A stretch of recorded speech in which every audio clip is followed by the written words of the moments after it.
Si j'avais fait tout ce que j'étais censé faire, je serais épuisé. À 85 ans, Willie Nelson vit toujours selon ses propres règles. Mais récemment, il en a enfreint une des plus anciennes. Dans un monde où il a longtemps préféré le silence aux querelles, il a finalement dit quelque chose qui a stupéfié même ses proches. Unmote, une étiquette. Et soudain, toute une carrière empreinte de calme et de distance s'est fissurée. Juste assez pour laisser échapper une vérité. Quel était cet artiste qui l'a discrètement traité de serpent? Était-ce une question d'argent, d'ego, ou quelque chose de plus profond? Qu'est-ce qui a poussé le hors-la-loi le plus pacifique de la country à enfin parler? Restez à l'écoute, car le nom derrière ce silence pourrait bien vous surprendre. L'homme au bandana. Willie Nelson a longtemps été perçu comme le havre de paix au cœur de la tempête musicale country. Un hors-la-loi à la voix douce qui a su traverser les scandales, les changements de genre et les jeux de pouvoir de l'industrie avec un sourire sous son bandana. Contrairement à nombre de ses pairs, Willie ne répondait pas aux critiques par la colère ou les contre-attaques. Il laissait plutôt le temps et la musique parler pour lui. Cette image de sérénité, souvent renforcée par son goût pour le cannabis et les ballades lentes et introspectives, le rendait apparemment imperméable aux querelles et aux égos qui caractérisaient le monde de la country. Mais en coulisses, ses proches affirment que Willie n'ignorait rien des trahisons et des angles morts de ses collègues. Il en voyait plus qu'il ne le laissait paraître. Et avec le temps, son silence devint une déclaration en soi. Bien qu'il s'emportât rarement en public, Willie gardait en mémoire chaque affront, intentionnel ou non. C'est le genre d'homme qui ne réagit pas de façon explosive, mais qui peut fermer une porte discrètement et ne jamais la rouvrir. Pendant des décennies, cette discrétion l'a maintenu à l'écart des conflits, mais elle a aussi donné l'impression erronée qu'il n'avait jamais de conflit personnel ou professionnel. La réalité est plus complexe. L'engagement de Willie pour la paix ne signifiait pas qu'il tolérait le manque de respect. Cela signifiait simplement qu'il choisissait ses combats avec soin.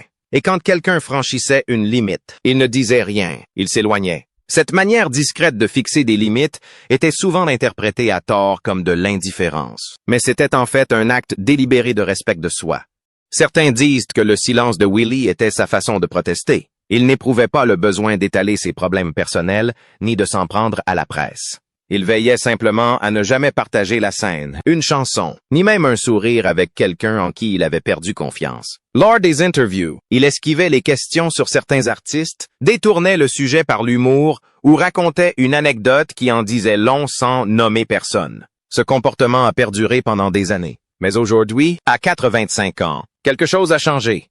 Que ce soit l'âge, l'héritage ou simplement le fait de n'avoir plus rien à perdre. Willie semble plus disposé que jamais à se livrer entièrement, y compris sur les moments douloureux. Alors, était-il vraiment insensible aux drames de l'industrie ou est-il simplement devenu plus habile à les dissimuler? Ces questions persistent tandis que l'on découvre la personnalité d'un homme connu pour sa paix, mais non pour sa passivité. Il s'avère que même un homme de peu de mots a une arme redoutable, la trahison. Pendant la majeure partie de sa carrière, Willie Nelson a évité les paroles blessantes en public.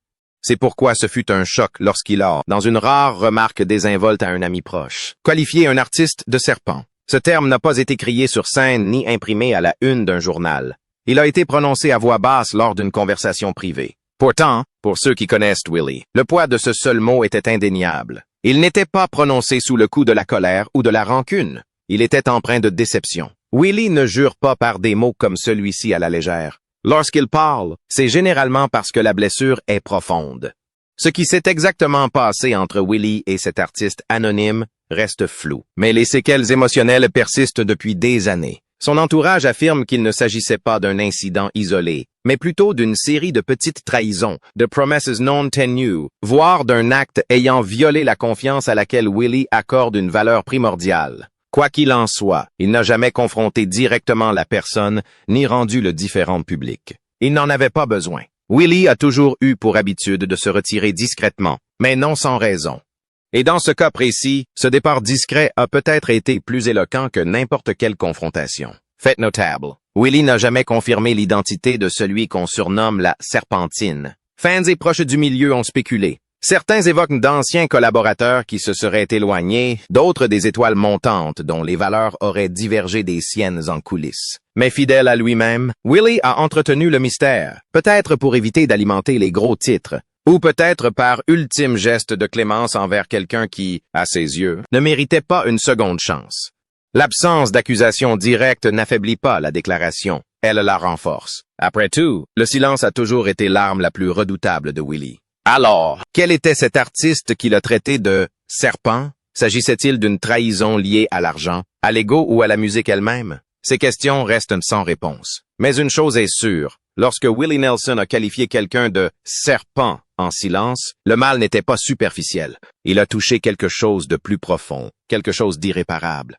C'est pourquoi cette histoire continue de faire parler d'elle. Le nom et toute son importance seront révélés plus tard dans cette vidéo. Le conflit avec Toby Keith. À première vue, Willie Nelson et Toby Keith semblaient être des alliés naturels. Tous deux sont des figures emblématiques de la musique country, dotés de fortes personnalités et d'une base de fans fidèles. Pourtant, en réalité, leurs valeurs et leurs approches de la musique et de la vie publique étaient diamétralement opposées.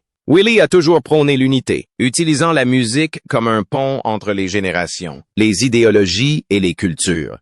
Toby, surtout dans les années qui ont suivi le 11 septembre, s'est fait connaître pour un patriotisme bruyant, affirmé et parfois clivant. Si Willie respectait l'amour de la patrie, il se sentait mal à l'aise face à la manière dont Toby instrumentalisait le patriotisme dans sa musique et son image publique. Leur relation a semblé atteindre un point de rupture discret après un concert caritatif au début des années 2000. Willie avait accepté d'y participer, convaincu que l'événement visait à aider les vétérans et à favoriser l'apaisement des divisions.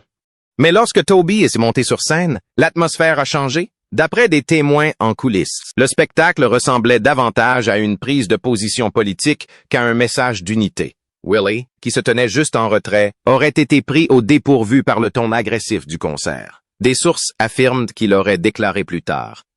Ce n'était pas une question de musique. C'était une question de message, et je n'étais pas prête à ça. Peu après, Willie a commencé à prendre ses distances avec tous les événements et apparitions où Toby était présent.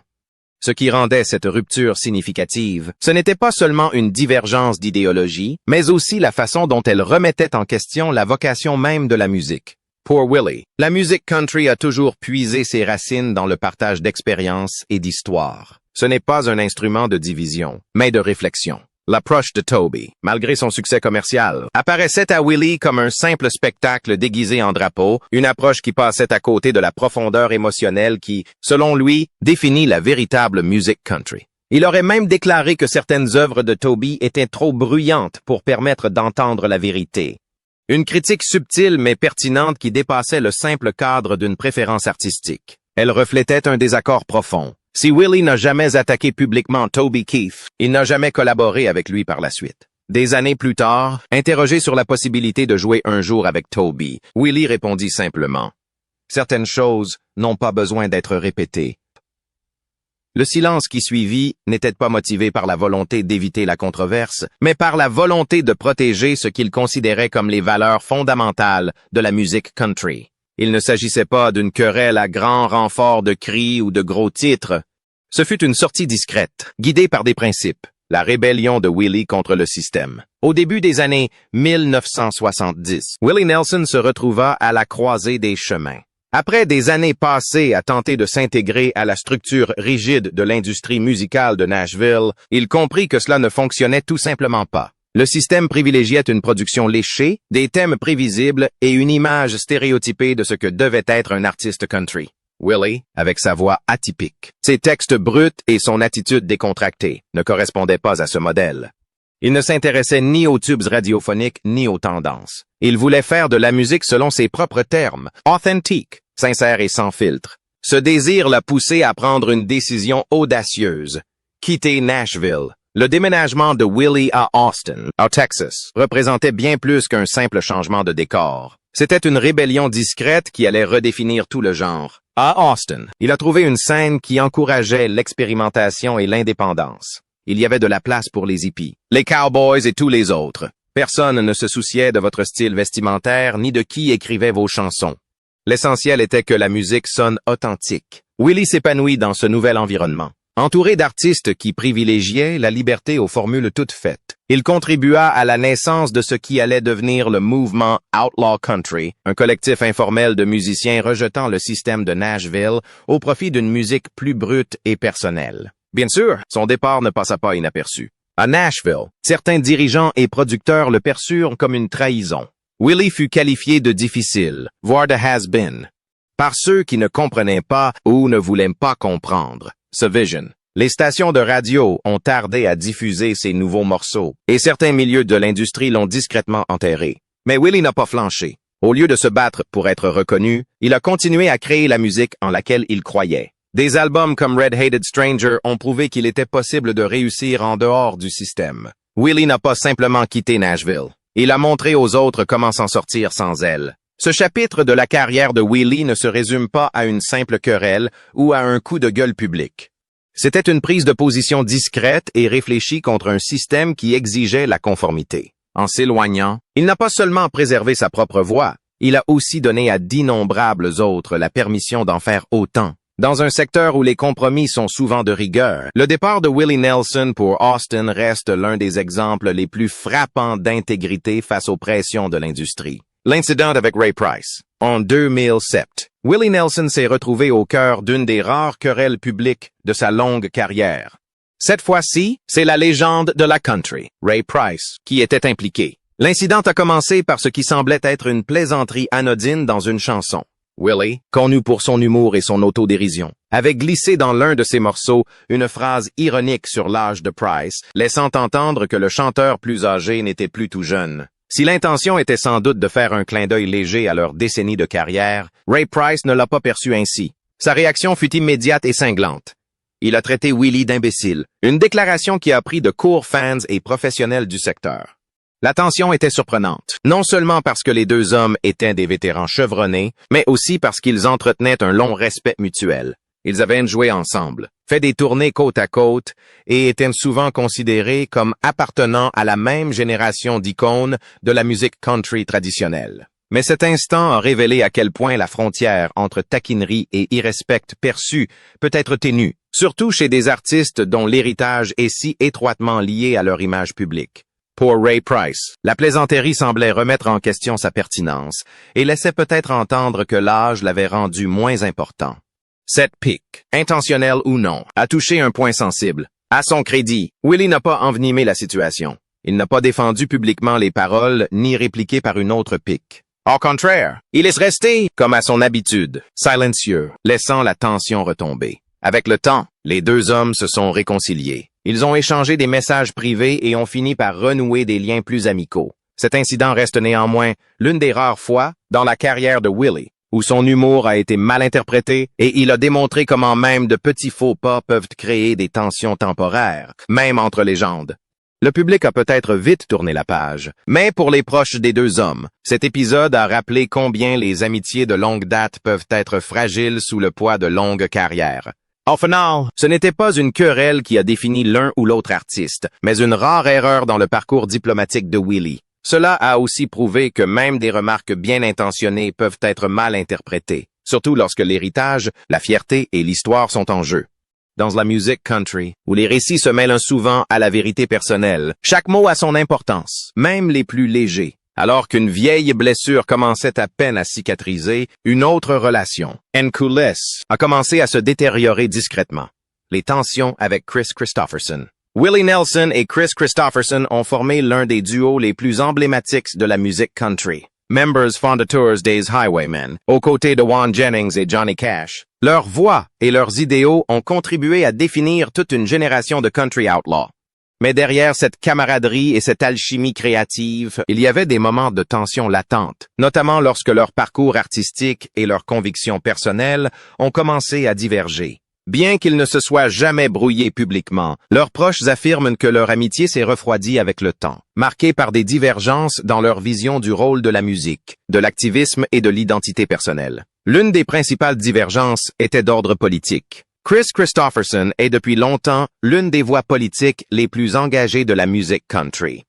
N'hésitant pas à aborder sans détour les sujets controversés, Willie, tout en étant politiquement engagé à sa manière, notamment sur des causes comme la réforme du cannabis et l'agriculture familiale, privilégiait une approche diplomatique plus mesurée. Leur style différent ne posait pas de problème au début, mais avec l'évolution du contexte culturel et l'influence croissante des prises de position publiques, ces fossés étaient devenus plus difficiles à ignorer. Des proches de Willie ont laissé entendre qu'il se sentait parfois pris entre deux feux. ne souhaitant pas s'aliéner ses fans ni ses pairs, en prenant trop parti.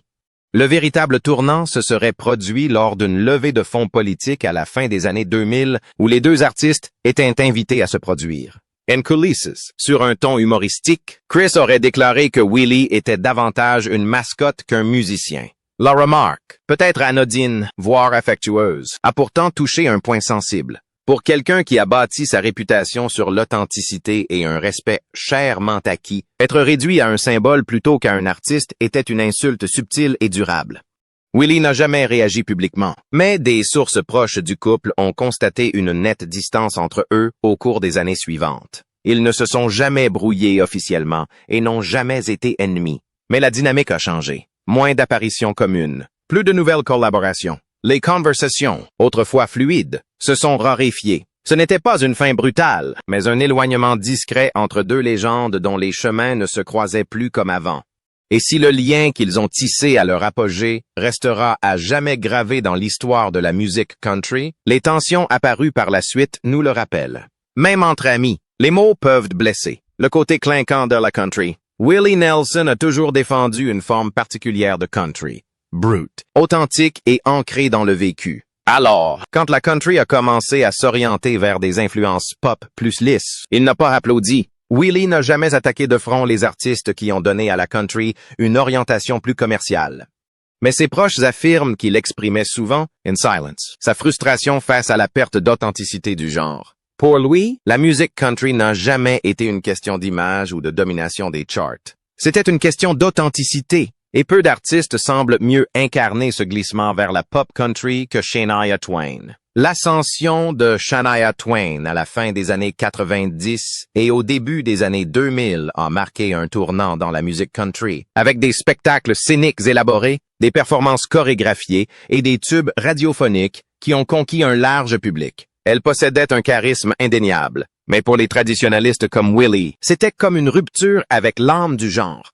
Nul doute que Shania avait du talent. Willie ne l'a jamais nié. Mais il estimait, semble-t-il, que sa musique était avant tout conçue pour plaire au plus grand nombre, au détriment de la narration. Lors de conversations privées, il aurait qualifié certaines de ses performances de Las Vegas déguisé en étalage de bottes. Une remarque qui en disait plus long sur son opinion quant à l'orientation artistique de la chanteuse que sur sa personnalité. Un épisode révélateur s'est produit lors d'une prestigieuse cérémonie des Country Music Awards. Shania venait d'être nommée Artiste de l'année, une victoire historique qui symbolisait l'adoption généralisée par l'industrie d'un son plus pop et clinquant. Willie était dans la salle ce soir-là. Il a applaudi, mais sans enthousiasme. Plustard, un échange en coulisses et en disait long. Shania, souriante et aimable, lui a tendu la main. Willie a hoché la tête sans s'arrêter. Ce n'était pas impoli, mais ce n'était pas chaleureux non plus. C'était une déclaration froide et silencieuse de la part d'un homme qui manifestait rarement son désaccord en public. Ceux qui en ont été témoins l'ont compris. Willie n'était pas en colère. Il était déçu. Il ne s'agissait pas d'une querelle et aucun échange verbal public n'a eu lieu par la suite. Mais le silence de Willie en disait long. Il n'a plus jamais mentionné Shania dans les interviews et n'a jamais collaboré avec aucune des étoiles montantes de la pop country qui ont suivi ses traces. Pour Willie, il ne s'agissait pas de faire de l'élitisme. Il s'agissait de protéger une tradition qu'il estimait en train de se perdre au profit du spectacle. Et lorsque la country a commencé à sonner comme de la pop avec un accent du Sud, Willie s'est discrètement retiré, choisissant plutôt de rester fidèle à la version du genre qu'il avait contribué à créer. Fraternité brisée. Willie Nelson et Juan Jennings étaient bien plus que des collaborateurs. Ils étaient frères d'armes. Ensemble, ils ont contribué à l'émergence du mouvement country outlaw, rejetant les exigences lisses de Nashville pour un son plus brut, plus authentique, venu du cœur. Leur partenariat était légendaire, ponctué d'albums communs, de tournées et d'une amitié qui semblait indéfectible. Ils incarnaient la rébellion et l'indépendance musicale. Mais avec le temps, même les liens les plus forts peuvent se fissurer. Et le leur s'est brisé discrètement, progressivement, sans les gros titres qui accompagnent généralement la chute d'un duo aussi emblématique. La tension ne provenait pas d'un moment explosif, mais d'une série de changements subtils. Wen, connu pour son intensité et son perfectionnisme, aurait été de plus en plus frustré par l'approche de plus en plus désinvolte de Willie, tant dans sa vie que dans sa musique. En studio, Willie avait l'habitude d'improviser les paroles, d'arriver en retard, voire de sécher les répétitions. Wen, qui prenait le processus très au sérieux, y voyait parfois un manque de concentration. À plusieurs reprises, il se serait emporté contre Willie, lui demandant de se ressaisir ou l'accusant d'être trop défoncé pour jouer sérieusement. Willie, imperturbable, ne répliqua jamais, mais ses remarques ne passèrent pas inaperçues. Avec le temps, leurs chemins musicaux divergèrent. Willie se consacra à des projets solo, à l'activisme et à des collaborations avec des artistes en dehors du milieu country traditionnel. Wen, quant à lui, restait fidèle à l'esprit rebelle, mais se désillusionna face à ce qu'il percevait comme la tendance de Willie à devenir davantage une marque qu'un membre du groupe. Le coup de grâce, selon des proches du duo, fut porté lors d'une interview publique où Wen déclara, sur le ton de la plaisanterie, que Willie était un hippie en bottes de cowboy qui avait oublié ses origines. C'était peut-être une boutade, mais ceux qui connaissaient Willie affirment que ces mots l'ont profondément marqué. Dès lors, la distance entre eux s'est creusée. Il n'y a pas eu de dispute officielle, pas d'attaques virulentes dans la presse, ni de tournées annulées, mais le silence est devenu plus pesant que tout ce qu'ils avaient pu enregistrer. Pour Willie, qui accorde autant d'importance à la loyauté qu'à l'héritage, une telle remarque fut une véritable blessure. Pour Wen, ce fut peut-être un moment de frustration qui a résonné plus longtemps que prévu. Il en résulte l'histoire d'une amitié qui a contribué à transformer la musique country et les conséquences discrètes qui ont rappelé aux fans que même les légendes peuvent évoluer différemment. Studio Storm. Au cours de sa longue carrière, Willie Nelson a collaboré avec une multitude d'artistes, des légendes de la country aux voix surprenantes d'autres genres. Mais toutes les collaborations n'ont pas été couronnées de succès. L'une d'entre elles, sa brève et finalement désastreuse session avec Kid Rock, est souvent évoquée à voix basse par ceux qui y étaient, bien que Willie lui-même ne l'ait jamais abordée officiellement. Il s'agissait d'une réunion ponctuelle en studio, dont beaucoup espéraient qu'elle donnerait naissance à un morceau audacieux et novateur. Au lieu de cela, elle a tourné court presque aussi vite qu'elle avait commencé, marquée par des tensions, des malentendus et un conflit de valeurs irréconciliables. Selon des sources internes, la collaboration avait été organisée de manière informelle grâce à des connaissances communes qui pensaient que ce duo pourrait créer quelque chose d'original et d'inattendu. Kid Rock est arrivé au studio plein d'énergie, mais pas de celle que Willie était connu pour tolérer. On a rapporté des accès de colère, des démonstrations d'exubérance inutiles, et ce qu'un témoin a décrit comme un mépris total de l'ambiance. Willie, connu pour son calme et son respect, se serait senti de plus en plus mal à l'aise, tandis que Kid Rock transformait ce qui aurait dû être une séance de création en une véritable performance pour attirer l'attention. Ce n'est pas un incident précis qui a rompu le lien, mais plutôt une accumulation progressive de comportements inappropriés. Kid Rock aurait critiqué certains éléments instrumentaux, exigé de multiples prises sans donner d'instructions claires, et même jugé le groupe de Willie trop lent pour l'ambiance recherchée. Pour quelqu'un comme Willie, qui considère la musique comme un espace sacré et la collaboration comme une marque de confiance, l'atmosphère était plus qu'incompatible. Elle était offensante. Sans un mot de protestation ni de confrontation, Willie a discrètement débranché sa guitare, remercié l'ingénieur du son et était parti. Le message était clair. Certaines collaborations ne valent tout simplement pas la peine d'être forcées. À ce jour, aucun des deux artistes ne s'est exprimé publiquement sur les raisons de cet échec, mais ce silence est éloquent. Aucun morceau n'a été publié, aucune session d'enregistrement n'a été programmée, et il n'a jamais été question de revenir sur cette idée. Pour Willie, ce départ n'était pas une question d'ego. Il s'agissait de préserver un certain niveau d'exigence, de respect et d'humilité, et de faire passer la musique avant tout. Et lorsque ces valeurs font défaut, ni la notoriété, ni le buzz, ni même la perspective d'un succès commercial ne suffisent à le retenir. Pour ceux qui connaissent Willie, son départ discret de cette session en disait long. Quitter une session d'enregistrement en plein milieu n'est pas dans ses habitudes, surtout dans un milieu où le temps, l'argent et la réputation sont en jeu. Mais ce jour-là, le départ de Willie n'était pas une question de professionnalisme, c'était une question de valeur. Le processus créatif est sacré pour lui. Il repose sur le respect mutuel, la confiance et une harmonie émotionnelle partagée. L'approche chaotique et égocentrique de Kid Rock a complètement bouleversé cet équilibre. Il ne s'agissait pas simplement d'un conflit de styles musicaux, mais d'une incompatibilité fondamentale d'objectifs. Les conséquences furent tout aussi révélatrices. La nouvelle de cet échec se répandit rapidement dans certains milieux. Pourtant, Willie n'en parla jamais. Aucune interview, aucune clarification, aucune pique. Son silence était stratégique, non passif. Ses proches affirment que c'était sa façon de préserver la dignité de la musique, même lorsque la collaboration en était dépourvue. Aujourd'hui encore, cette session sert d'avertissement aux producteurs et aux artistes. Tous les grands noms ne sont pas faits pour collaborer sur un même morceau. Pour Willie, c'est un exemple rare mais éloquent de sa façon de poser des limites. Non pas par des mots, mais par la fermeture silencieuse et sans équivoque d'une porte. Certains noms que Willie a omis de mentionner sont plus éloquents que ceux qu'il a encensés. Et l'un d'eux, en particulier, a stupéfié son entourage. Un nom qui a choqué ses proches. Après des années de silence et d'allusions subtiles, les proches de Willie Nelson pensent avoir enfin identifié l'artiste qu'il avait un jour qualifié de serpent. Bien que Willie n'ait jamais confirmé publiquement le nom, le poids de sa déclaration privée, partagée uniquement avec un cercle restreint de proches, a alimenté les spéculations des fans et des initiés pendant des années. Parmi les candidats possibles, un nom revient sans cesse, G. Brooks. Cette révélation a même surpris les vétérans les plus aguerris du secteur. Officiellement, G et Willie n'entretiennent que peu de tensions apparentes. Mais à y regarder de plus près, des éléments s'assemblent, rendant cette théorie difficile à ignorer. Si cette brouille est avérée, elle n'a pas été provoquée par une dispute unique et dramatique. Il s'agissait plutôt d'une lente accumulation de ce que certains appellent une dissonance artistique et personnelle. G. Brooks, connu pour ses ventes à record et ses tournées à guichets fermés, a longtemps incarné le summum commercial de la country moderne. Pour Willie, qui a bâti son héritage sur l'authenticité et la résistance à l'influence des grandes entreprises, l'ascension fulgurante de Gar et ses liens étroits avec le milieu musical de Nashville auraient été perçus comme une trahison des racines du genre. Plusieurs sources affirment que Willie avait proposé une collaboration au début des années 2000, mais que sa proposition avait été poliment déclinée, ce qui, selon lui, ne lui avait pas convenu.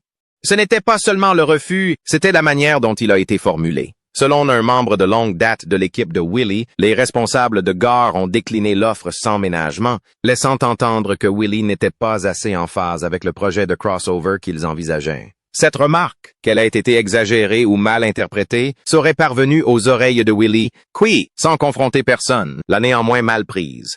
Pour un homme qui privilégie le respect à la notoriété, cela a peut-être été le tournant. Avec le temps, Willie a tout simplement cessé de mentionner G, même lorsqu'on l'interrogeait directement. Ceux qui connaissent ses habitudes affirment qu'un tel silence n'est jamais fortuit. Alors, G. Brooks était-il vraiment le traître, ou simplement le symbole malheureux d'une évolution plus profonde de la musique country que Willie ne pouvait plus accepter? Nous ne le saurons peut-être jamais. Mais une chose est sûre. Pour Willie Nelson, la musique est bien plus qu'un simple commerce. Elle repose sur la confiance, l'intégrité et un but commun.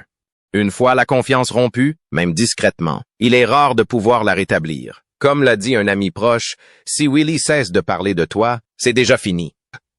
Certains observateurs estiment que les tensions entre Willie et G reflétaient également un fossé culturel plus profond, entre l'âme de la musique country et son évolution commerciale et lisse. Willie avait consacré sa vie à défendre les marginaux, les conteurs, ceux qui écrivaient avec leur tripes plutôt que de se plier aux exigences du marketing. G, quant à lui, incarnait la nouvelle génération. Production sophistiquée, succès populaire et un empire bâti autant sur le spectacle que sur les chansons. Ce contraste n'était pas seulement artistique, il était aussi profondément personnel. Pour un homme comme Willie, qui considérait la musique comme une forme d'expression de la vérité, le succès de Gar pouvait sembler une performance dénuée d'émotion. Pourtant, fidèle à lui-même, Willie n'a provoqué aucune confrontation publique, ni paroles voilées, ni piquet médiatique, mais s'est simplement retiré progressivement. Au fil des ans, lorsque les journalistes l'interrogeaient sur Gar, Willie changeait de sujet ou esquissait un sourire énigmatique.